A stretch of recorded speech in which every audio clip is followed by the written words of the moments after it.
Hi, welcome to Semantics lecture introducing pronouns. Pronouns, you'll remember from English class, are words that stand in for nouns and allow us to conduct discourses in very fluid and rapid ways. Now, pronouns, of course, are one of the quintessentially contextual items in the semantics. Right? When we use a pronoun like her, we have to rely on contextual clues and on what's known to the speakers in the context in order to understand what the reference of her is in that instance. And when we're talking about pronouns, we actually, in semantics, we tend to use it in a slightly inaccurate fashion, partially because of the syntax. So if you think about an expression like the president, you say, I like the president, then that means one thing. But if you change the president for him, you might get the same truth conditions if him refers to the president. But in this case, we're not replacing a noun. Instead, we're replacing an entire DP. And so it's perhaps more accurate to say it's a pro-DP. And we will not worry about that level of accuracy.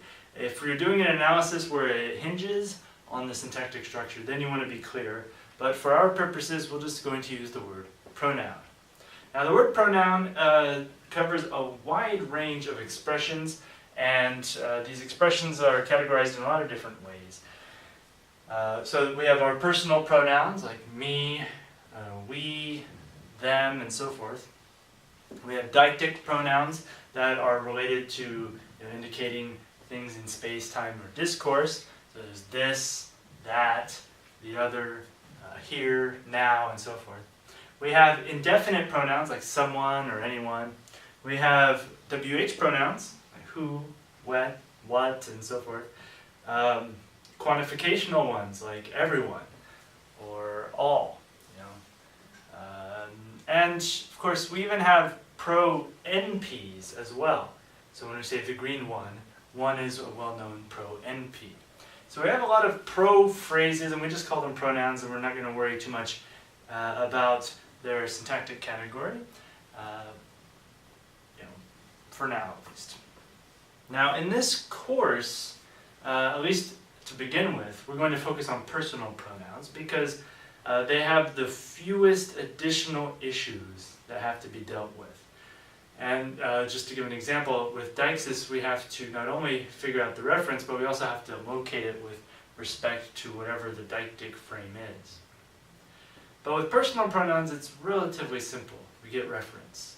And the personal pronouns also reflect a number of features, which are known as phi features, that we find in language after language, although there is a lot of variation. Now, for the English case, we have what's known as person, number, and gender that get reflected in these pronouns. So in case of person, we have what are known as the indexicals, which are first person and second person.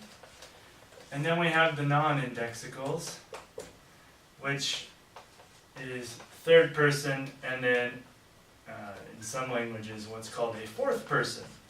So the first person relates to the speaker. The second person relates to the addressee. And these are called indexicals because no matter what situation we're putting them in, their meaning is tied to the utterance. So if for instance, if I said, I am a professor, then that would be first person. If my friend Tom told me, you are a professor, that would be true, but he's using the second person because the addressee of his utterance is me, whereas the speaker of my utterance is me. And then if someone's relating this and says, oh, Tom said he was a professor, then third person would be non-indexical. That is to say, it's not really, the meaning is not tied to a role in the utterance. And we can say that the third person is essentially the lack of a role in the utterance. Some languages have what's called a fourth person, which is a particularly salient kind of third person. So it's not just something we're talking about, but it's something that's particularly held in attention as the conversation moves along. So we won't deal with that. That's a whole other issue that requires a lot more background in that direction. But I just bring it up because it gets mentioned, at least in the literature I work with. Now, the first and second and third person, those are the classic persons, and these get reflected in pronouns. So, just a quick example: there's me, you, and then him, her, or it. And I've put these in the the object or accusative case, or whatever you want to call that. We'll set aside the case. Essentially, I'm going to set aside case and focus on the other features. So we have person, but you notice that these are divided as well. And another way we can divide these is by number. So number, in a language like English, there's singular and plural. So it's the difference between me and us, or you, and whatever form of plural you are most familiar with. You all, y'all, you guys, yins, or whatever, right? There's a lot of different kinds of pronouns that have emerged in modern English, at least in American English, to fill this gap. And then, right, we get they and him, them, I should say. Them and him, her, and it as well. So we have singular and plural. Now in a lot of languages, we also get what's called a dual, which is used when you specifically have two. Right? English doesn't have that, although Old English did. I don't know why our ancestors got rid of it, but they did. Okay. Or, I guess it wasn't necessarily our ancestors, was it?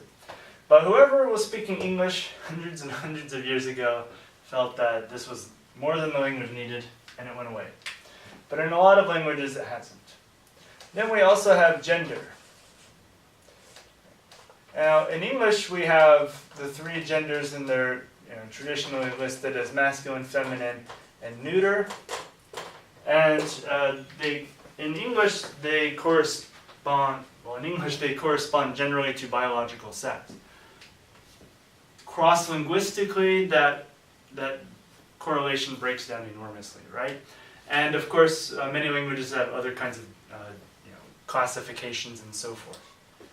But in English, we have that, and then we can divide pronouns in this way: him, her, and it. And then, of course, there are cases where it doesn't quite work, right? So the classic singular they, or if we're talking about a newborn or an infant, we will often use it if we don't know its gender instead of they. And then for animals, of course, it's not always clear. Sometimes with animals we'll use gender and sometimes we won't. Now a lot of languages will also have what's called an animacy distinction. So instead of specifying between biological genders or sexes or whatever, they'll just distinguish between things that are animate, that have some kind of life force, and things that are not. And in English we kind of get that distinction a little bit in the third person, but in a lot of languages that's the only distinction that's made. So these are the person, number, gender. These are collectively called the 5 features, and we'll focus on them when we're looking at the different kinds of personal pronouns and the features that they have.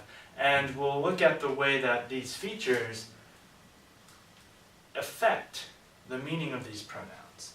So when we're talking about pronouns, we want to look at these features and we want to look at their reference. And that's what we will be doing.